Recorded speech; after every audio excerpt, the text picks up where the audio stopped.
औज़ुबिल्लाहिमिनश्शैतानिर्रजीम बिस्मिल्लाहिर्रहमानिर्रहीम। Lecture number 3 में आपको वेलकम करता हूँ।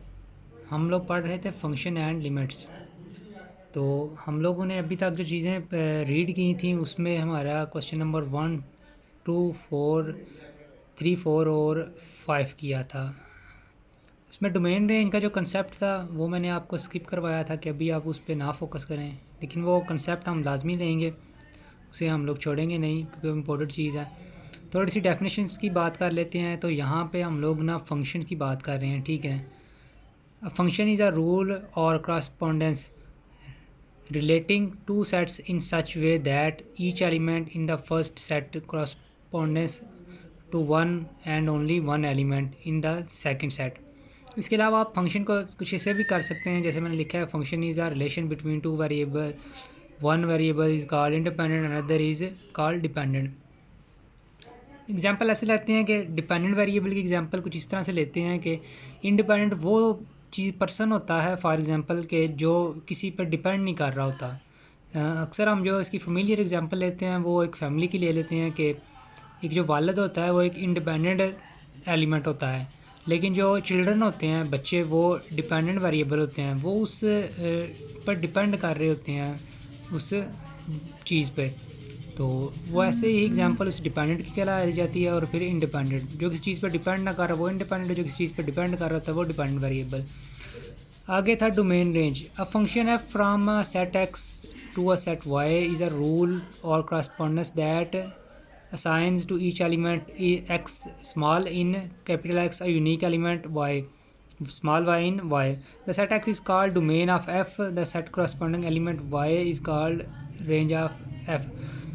मैं सिंपल आपसे बात करूं तो फॉर एग्जांपल आप ऐसा एक चीज़ ले लें कि अगर फॉर एग्जांपल आपके पास एक फंक्शन है, उस फंक्शन में जो चीज़ आप पुट कर रहे होते हैं वो आपकी डोमेन है। फॉर एग्जांपल एक फंक्शन आपने ड्रा करना है तो उसमें जो चीज़ें आप पुट कर रहे होते हैं तो वो सारी आपकी डोमेन होती है। जो वो आंसर आपको बाहर निकाल के दे रहा होता है वो सारी आपकी क्या होती है, रेंज होती है।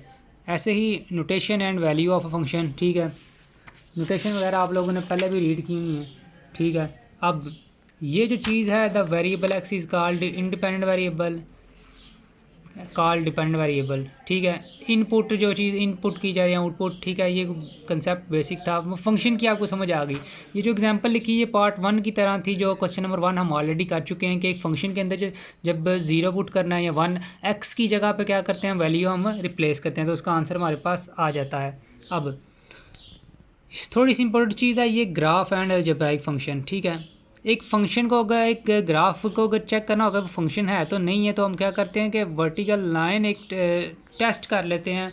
हम एक ग्राफ बनाते हैं, जैसे आपको नज़र आ रहा है कि एक सीधी लाइन उन्होंने ड्रा की है किसी भी फंक्शन के किसी भी पॉइंट पे। ये फंक्शन की किसी भी लाइन पे, इसके या सर किसी भी एरिया में कोई भी एक लाइन आप ड्रा करें, अगर वो एक पॉइंट को कट कर रही हो तो वो फंक्शन होता है, अगर एक से ज़्यादा वो पॉइंट को कट कर रही है तो वो फंक्शन नहीं होता जी। उसके बाद पेयर्स है, आपको पता है कि ये जो ये होते हैं ये पेयर होते हैं। ये पहला एलिमेंट एक्स का होता है, दूसरा वाई का होता है। इस तरह की चीज़ें आप लोगों ने पहले भी रीड की हुई हैं, ठीक है। उसके बाद पीस वाइज ग्राफ फंक्शन है। अच्छा, अब ये चीज़ें जो थोड़ी सी इंपॉर्टेंट है वो आप इनको देख लें क्योंकि हमारे क्वेश्चंस इन चीज़ों से रिलेट कर रहे हैं। तो जैसे कि ये फर्स्ट क्वेश्चन था, type of function algebraic function है। अलजेब्राइक फंक्शन वो होते हैं जो मैंने आपको पहले बताया कि एक्स और वाई की फॉर्म में आपके पास अवेलेबल होंगे, वो अलजेब्राइक फंक्शन होंगे, ठीक है। आगे पॉलिनोमियल फंक्शन है। अब फंक्शन पी ऑफ फॉर्म इस फॉर्म का जो फंक्शन होता है ना, जिसमें ए एन एक्स की power N plus A N minus one, यानी कि कांस्टेंट कम हो जाएगा, एक्स की पावर भी कम हो जाएगी। जब आपके पास सेकंड होती है तो आपको पता है क्वाड्रेटिक होती है एक्स स्क्वायर। जब वो एक्स क्यूब होता है, फिर एक्स फोर आता है, फिर एक्स फाइव, फिर एक्स सिक्स। जब जब पावर इंक्रीज़ होती जाएगी तो वो फंक्शन आपका पॉलिनोमियल में कन्वर्ट हो जाएगा, ठीक है।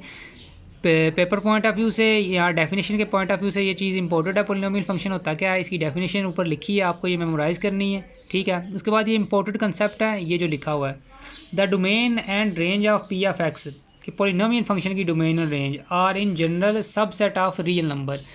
एमसीक्यूज़ के हवाले से ये चीज़ इंपॉर्टेंट है, इंटरव्यू के हवाले से भी ये चीज़ इंपॉर्टेंट है कि ये सबसेट होते हैं रियल नंबर के। उसके बाद आगे है हमारा लीनियर फंक्शन। ऐसा फंक्शन जिसमें एक्स की पावर 1 होती है वो हमारा क्या होता है, लीनियर फंक्शन। आइडेंटिटी फंक्शन की भी डेफिनेशन आपके पास अवेलेबल है, ऊपर लिखी हुई है, ठीक है। उसके बाद कांस्टेंट फंक्शन ऐसे फंक्शन जिसमें सी इंक्लूड होता है वो कांस्टेंट होता है, आइडेंटिटी जिसमें 1 हो वो आइडेंटिटी फंक्शन होता है। उसके बाद आपके पास है रेशनल फंक्शन। ऐसे फंक्शन जो पी बाई क्यू की फॉर्म में होंगे वो आपके पास क्या होंगे, वो आपके रेशनल नंबर होंगे, ठीक हो गया। उसके बाद आपके पास हैं एक्सपोनेंशियल फंक्शन। ऐसा फंक्शन जो ई की पावर में आ जाए। आपको पता है एक्सपोनेंशियल फंक्शन जो होते हैं वो ई की फॉर्म में होते हैं। जो ई की फॉर्म में लिखे गए फंक्शन होते हैं, जैसे कि ये लिखा हुआ ई की पावर ए एक्स, ये जो फॉर्म है ये एक्सपोनेंशियल फंक्शन की फॉर्म है। अब ये ई की पावर में कुछ भी हो सकता है, लेकिन ये बेसिक ये है कि ये एक्सपोनेंशियल फंक्शन है। उसके बाद ये जो चीज़ है 2 की पावर, मतलब ऐसा कह सकते हैं कि जब भी आपके पास किसी कांस्टेंट की पावर एक्स आ जाएगी ना, कांस्टेंट वैल्यू की पावर एक्स आ जाएगी, तो वो भी एक्सपोनेंशियल फंक्शन ही कहलाएगा। लॉगरिथम फंक्शन आपको पता है जो कि लॉग की फॉर्म में होंगे। इसमें आप एल ओ जी वाला लॉग और एल एन, एक नेचुरल लॉग होता है, एक दूसरा लॉग होता है। एक एल ओ जी लॉग होता है, एक एल एन लॉग होता है। जो एल एन लॉग होता है उसे हम लोग नेचुरल लॉग भी कहते हैं। उसके बाद है आपके पास हाइपरबोलिक फंक्शन, ठीक है, जिसमें साइन हाइपरबोलिक एक्स या कॉस हाइपरबोलिक एक्स है, उसकी एक्सपोनेंशियल फॉर्म भी आगे मौजूद है। ये फार्मूले हैं जो कि बहुत ही इंपॉर्टेंट हैं, ठीक है। इनकी मदद से हम लोगों ने क्या करना है, बाकी जितनी भी आइडेंटिटी हैं, टेंजेंट की, कोटेंजेंट की, सीकेंट की या कोसिकेंट की, इन सारी चीज़ों को हम लोग यहीं से मेमोराइज़ करते हैं, ठीक है। ये चीज़ें याद रखने वाली हैं, ठीक है। इन फ्यूचर ये बहुत ज़्यादा यूज़ होती हैं। यहाँ पर भी इनका खासा जो कि रोल है एक्सरसाइज 1.1 के में ही हम लोगों ने जो क्वेश्चन अभी सॉल्व करने हैं उसमें भी ये चीज़ें यूज़ होने स्टार्ट हो जाएंगी। तो आपको हाइपरबोलिक का जो फार्मूला एक्सपोनेंशियल फॉर्म में कन्वर्ट हो गया है उसको आपने मेमोराइज़ करना है कि उनका आंसर क्या है। जैसे साइन हाइपरबोलिक एक्स है वो ई की पावर एक्स माइनस ई की power minus x divided by 2, ये चीज़ें आपने याद करनी है, ठीक है। आगे इन्वर्स फंक्शन है, ठीक है। इनको भी देख लीजिए। इन्वर्स फंक्शन भी किसी हद तक इंपॉर्टेंट चीज़ें हैं जो कि आपको मेमोराइज होनी चाहिए। उसके बाद एक्सप्लिसिट फंक्शन है, ठीक है, इम्प्लिसिट फंक्शन है। ये 2 तरह के फंक्शन है, ठीक है। एक तो वो है जिसमें y एक तरफ और x की वैल्यू एक तरफ ले जाते हैं, दूसरा वो जिसमें दोनों का कम्बिनेशन आता है x और y का आपस में। एग्जांपल से आपको शो हो रहा होगा कि ये चीज़ प्योर x में है, ये y में है, इसमें ये x और y का कम्बिनेशन आ गया, ठीक है। तो उसके बाद पैरामीटर है जो कि यूज़ हो रहे हैं डिफरेंट टाइप के पैरामीटर जो हमारे पास होते हैं। जो एक्स हमारे पास जब इस फॉर्म में आता है तो हम X is equal to A cos T put कर लेते हैं, Y is equal to A sine T put कर लेते हैं, ठीक है। डेफिनेशन बुक्स के ऊपर ही अवेलेबल है, ठीक है। मैं बुक से ही आपको ये सारी चीज़ें बता रहा हूँ। ये जैसे इसलिए बता रहा हूँ कि ताकि आपको जब हम क्वेश्चन करें तो इस चीज़ों को हमें मेमोराइज़ हो कि हम लोग ये चीज़ें रीड कर चुके हैं। तो इवन फंक्शन की बात कर लेते हैं। तो इवन फंक्शन ऐसा फंक्शन है, ये इंपॉर्टेंट कंसेप्ट है और क्वेश्चंस के अंदर यूज़ भी होता है और इनसे रिलेटेड प्रॉब्लम्स भी आती हैं पेपर के अंदर, ठीक है। क्योंकि हमारा जो चैप्टर है 1, 2 और 3 ये बहुत इंपॉर्टेंट चैप्टर हैं और इन्हीं से ये सेकेंड ईयर का ज़्यादातर सिलेबस इन्हीं तीनों चैप्टर में से आता है। तो a function F is set to be an even if F of minus X, यानी कि जो फंक्शन आपके पास हो उसमें जो एक्स की वैल्यू हो उसमें हम माइनस साइन से मल्टीप्लाई करें तो वो फंक्शन सिंप्लीफाई करने के बाद स्केयर रेंज जो भी कॉमन वगैरह लेने के बाद दोबारा वो फंक्शन एफ ऑफ एक्स बन जाए तो वो इवन कहलाता है।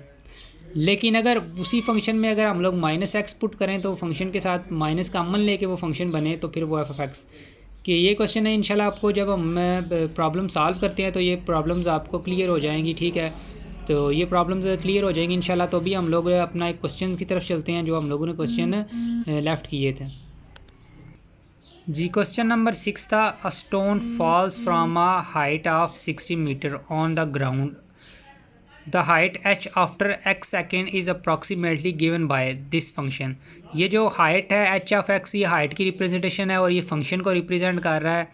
इस फंक्शन में आपने चेक करना है कि what is the height of the stone when आपके पास x क्या होगा, 1 सेकेंड होगा या 1.5 सेकेंड होगा या x इज़ इक्वल 1.7 सेकेंड। तो हम लोग ये क्वेश्चन को सॉल्व करके चेक कर लेते हैं जी।